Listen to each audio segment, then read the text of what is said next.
DIY. DIYers, quick question. Do you feel like Malice and all the impressive things as he has done this year, do you think that he may be in the running for Rapper of the Year? Hold on, let me push the button. Somebody gonna have to tell the truth, and I'm gonna tell it.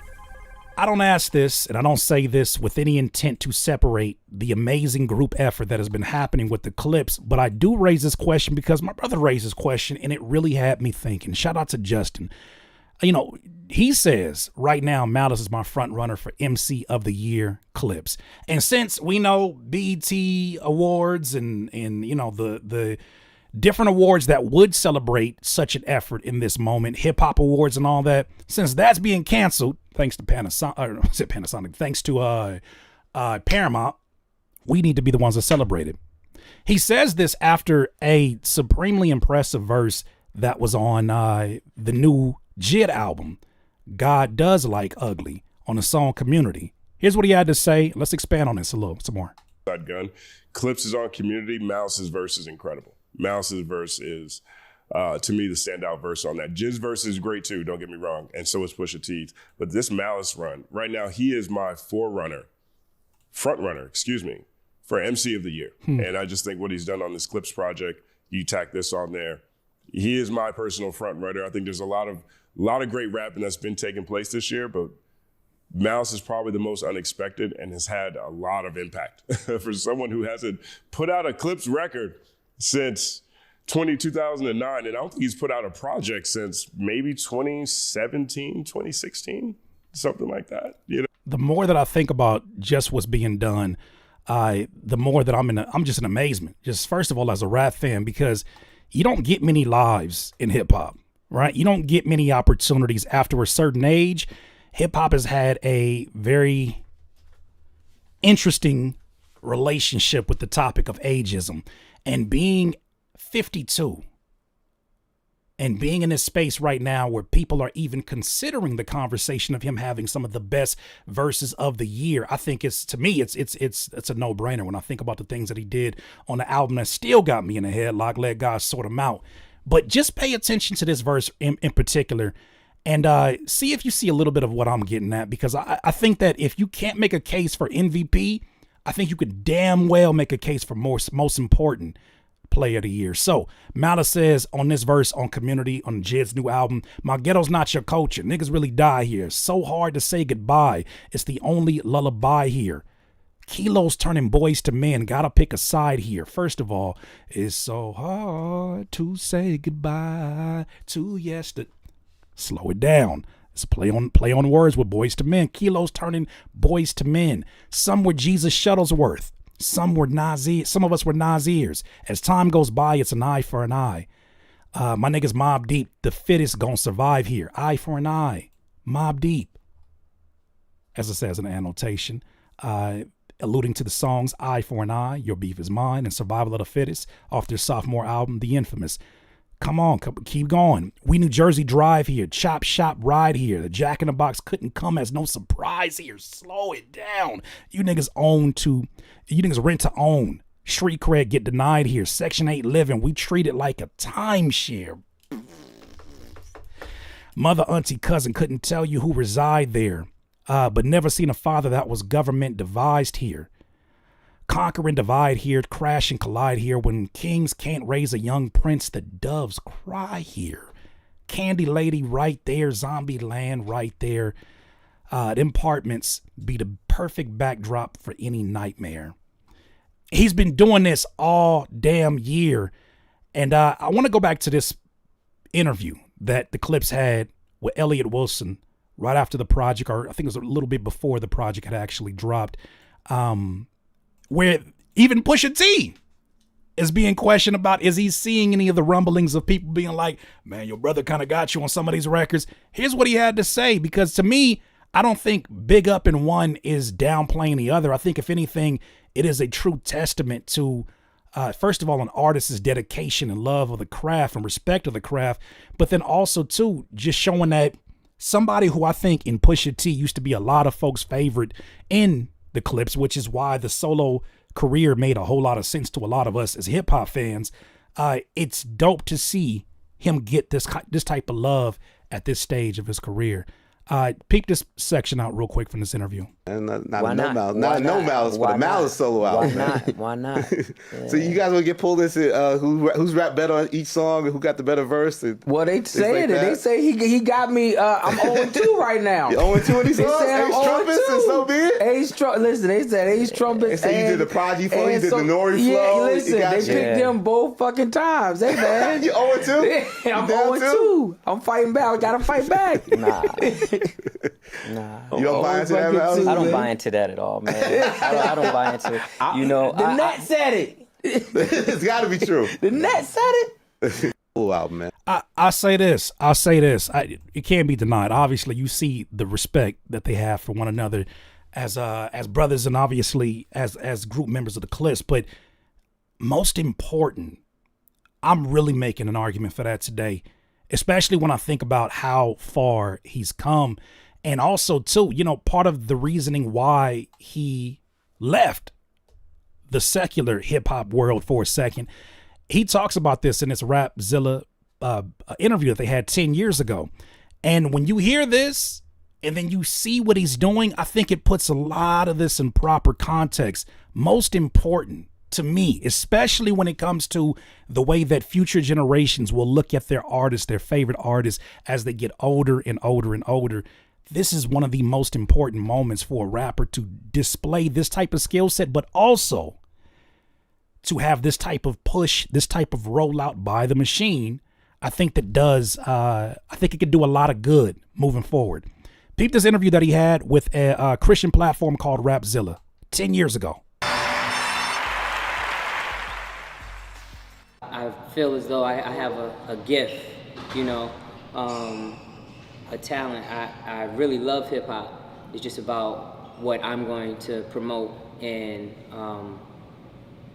you know, just something that's edifying and can do something for someone. The reason why I really don't listen to hip hop is because it does nothing for me mentally. It doesn't teach me anything I don't already know. It doesn't take me to another level of anything, like nowhere. So, and this is him saying this at 42, right?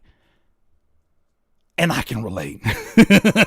I can relate. At 40, I can relate that there's a lot of music that over the last 10 years has been a very select few of artists, and most of them are not in the mainstream light, right? There's a handful of them that exist there that seem to be either just existing. There are some that are out there that seem like they're uninspired, but they're trying to pay some bills. But then there's some rare ones that really show up and show out, and you can tell their dedication to their craft, right? Nas is a great example of that, because anytime he shows up, you know that he's still going to give you the quality that many of us have come to love from him and became fans of.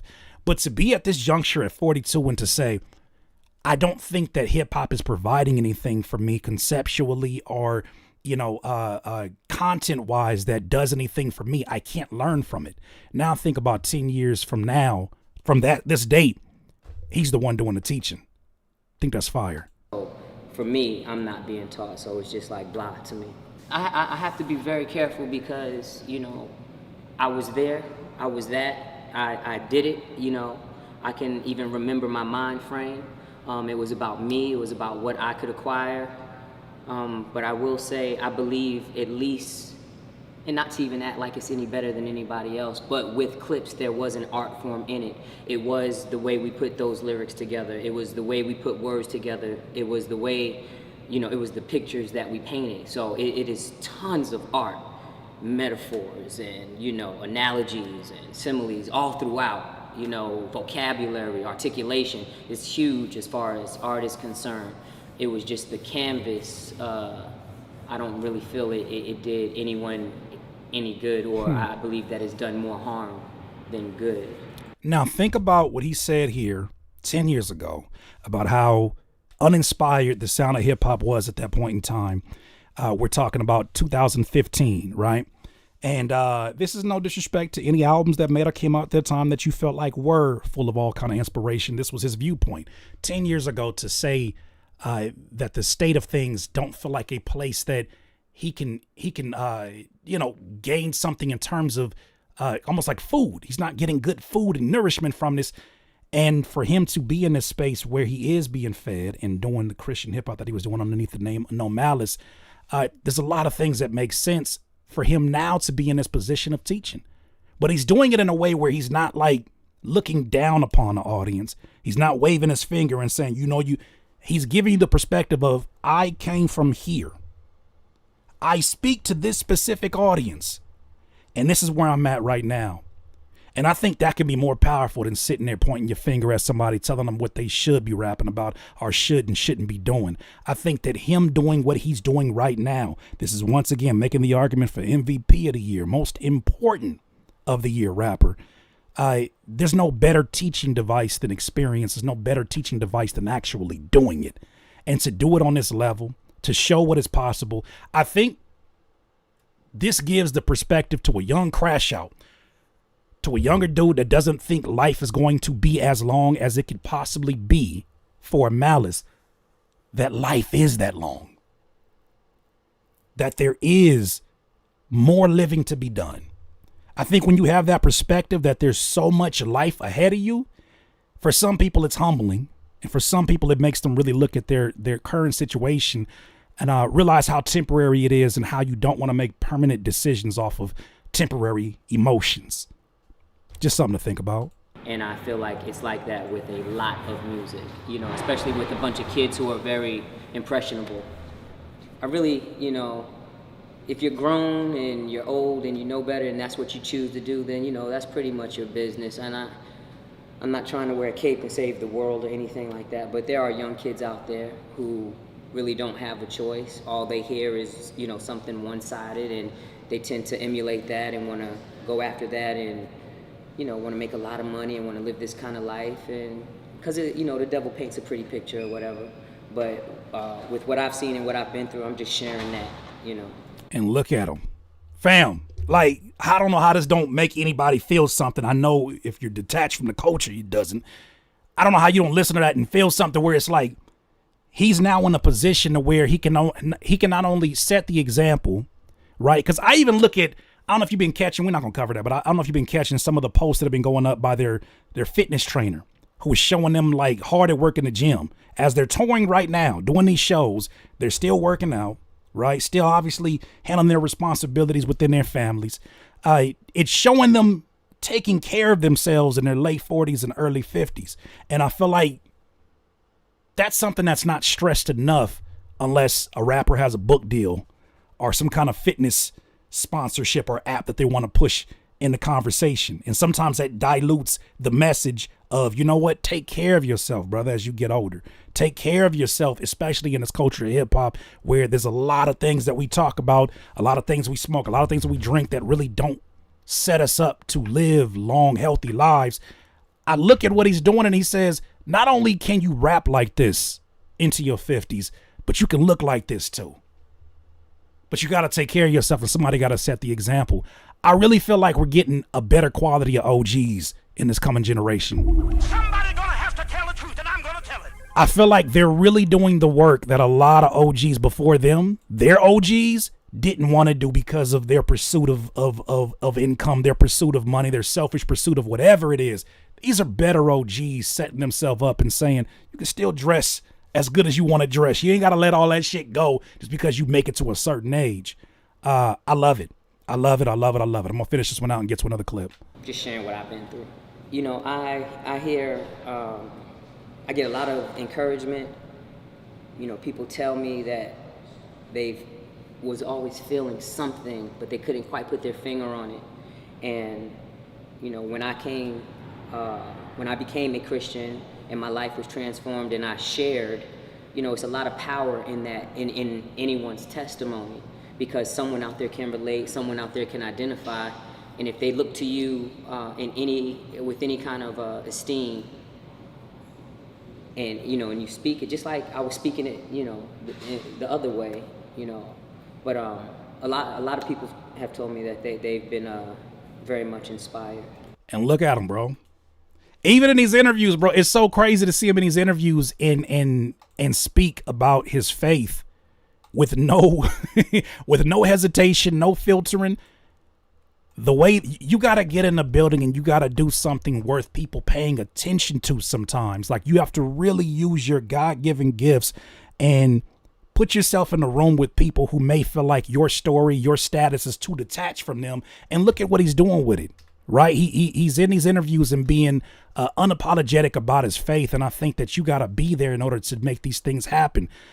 Once again, is why I think he makes such an amazing case for MVP of the year, rapper-wise. So check out this compilation of some of the verses. And just to catch a little bit of a memory, in case your memory's a little bit fuzzy, here's some of the bars he's had this year. So hard to say goodbye is the only lullaby here. Kilos turning boys to men. Gotta pick a side here. Some with Jesus Shuttlesworth, some of us were Nasir's as time goes by. It's an eye for an eye here. My niggas mob deep. The fittest gon' survive here. Came back for the money. That's the devil in me. Had to hide it from the church, that's the Jekyll in me. That's definitely one of the lines of the year for sure. You ain't believe, God did, you ain't Khaled. Can't wrap your head round that, you ain't Aaron. Ain't no more Neptune, so peace Saturn. Drugs killed my team spirit, welcome to Nirvana. Dressed in house of Gucci, made from selling Lady Gaga. Used to call me Windex, cause this thing I spray gon' make you change minds. No mistaking me for the reverend. Usher in the money, my confession. How your pastor whip a Rolls Royce. That was me pre 9/11. What I love about all these verses is that he doesn't sound like he's trying to bite off of younger rappers. It doesn't sound like he's chasing relevance from a younger audience. It sounds like grown man rap. It sounds like grown man rap and not grown man detached rap of, I don't like. This sounds like grown. It sounds like what you should be at this status of your career. If you asking me, this is where you should be, to the point where it's like, nah, you're supposed to set new trends at this point because of how much shit you've already done, how much you've seen.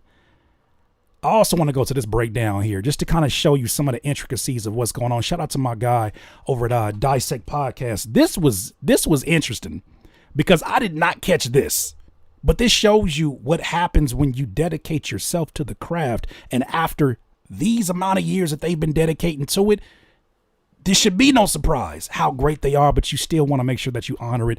Look at this damn breakdown. This is crazy. It's a breakdown of a number scheme. I think that was discovered by someone named Garuda KK. Check this out. Here's why every number in Malice's FICO verse matters. Go get a Glock 27, fit snug in the waistline. Both sticks came with the drum. I was 5'6", shoulder with a chip. Malice tells his true crime story in the streets of Virginia Beach, weaving in a string of numbers. A Glock 27, his 5'6" height, powerlifting 2.2 pounds or a kilo of coke, and more. 8 out of the 16 bars contains a number. And when you extract each digit from the first 7 bars, you get 2, 7, 5, 6, 2, 2, 2, 1, 3, 9, 9. Add these numbers up and you get 48. Why? Because it sets up the final number in the verse's final line. My story gon' hit the first 48. Come on. Somebody gonna have to tell the truth, and I'm gonna tell it. What? What? You can't auto-tune your way to that type of skill set. You can't make tweetable lyrics to that kind of skill set. You got to really have your pen game together in order to not only deliver this, but also make it something that people listen to and most people are not even gonna catch this shit. But to have this MVP of the year, if you ask me, this is MVP of the year. Somebody gonna have to tell the truth, and I'm gonna tell it. And most important, because of the time period we're in and how aggressive it seems like the ageism argument has become over the last few years. This is showing you right now, in a time where people are celebrating mediocrity, in a time where people are trying to prioritize the advancement of AI over their skill set, where people are taking shortcuts left and right, at a time where a double XL is showing you hip hop on a higher level, but showing you these mediocre ass ciphers where the most mediocre shit gets celebrated. Isn't it amazing that we have this also to not only enjoy amongst us as hip hop heads, but on a commercial level that sets an example for a young lyricist in the making? I think that's beautiful to see. send this on Dateline, cause this really shit I done done. The First 48 is a true crime TV series, so the numbers weaved throughout Malice's own true crime story are one extended setup for the verse's masterful final punchline. Here's why every... Insane. Here's my final thoughts on this. Look, I didn't want to make this an overly preachy type of reaction to anything. If anything, I just really wanted to give it some thought about, where hip hop is at and where things are going. It's a shame that we don't have these award shows that give out lifetime achievement awards and things like that. But you know what? It's a reminder that the award shows are not what validates what goes on in hip hop, right? The real win of things that are going on. It's funny. I was thinking about when they did their listening party, right, in Paris. And one of the criticisms I had, it wasn't really even a criticism. It was just a fan suggestion was, damn, here they are showing their music off in Paris, and it's dope to see how far hip hop can go and where it's at. But I would love to see them, bring it back to a neighborhood and do something like, like right in the heart of like a block party. And what do? They literally went in the heart of a block party and delivered hip hop for people to see. In an age where people will try to shame you. These are not real hip hop fans, by the way, and I hate to platform their opinions, but people who feel like that makes you look less than because you don't sell a certain amount, because you don't, because you're performing in front of X amount. These are people who've never done in stores. They've never done shows where they had to see people eye to eye right there in front of them. I, as an independent artist, have seen it. I've done that. And I appreciate it because that's where your real character is built, not on stages where you get to just be invisible in front of plain sight. The Clipse is doing that. But I think there's something really interesting about seeing how Malice is really leading the way on this is how you age gracefully. You ain't got to give up. You ain't got to give it up. You know what I'm saying? You ain't got to get to a certain age and start rapping nonsense. You ain't got to compete with the young rappers. You don't got to, that's not what the whole conversation is. You're not in a position to. Anyways, their audience has a different type of mindset altogether. But you do got to show up and show out no matter what your age is, because that's hip hop. And I think that Malice, from the point of views, from the stories that he's told, I really love that both him and Pusha T have returned to conversations. Kendrick obviously led the way on this with GNX within the last year, telling stories on a commercial level that are the voices of the voiceless and not just background music for niggas that can afford yachts. Those are my thoughts on this one, DIYers. What do you think? If you don't think it's Malice, who do you think is rap's MVP? And what do you categorize the amazing things that we've seen from Malice? Let me know down below in the comments. DIYers, if you enjoyed this content, make sure that you hit the like button and maybe even consider subscribing. Come on, man. Stop being greedy. Peace.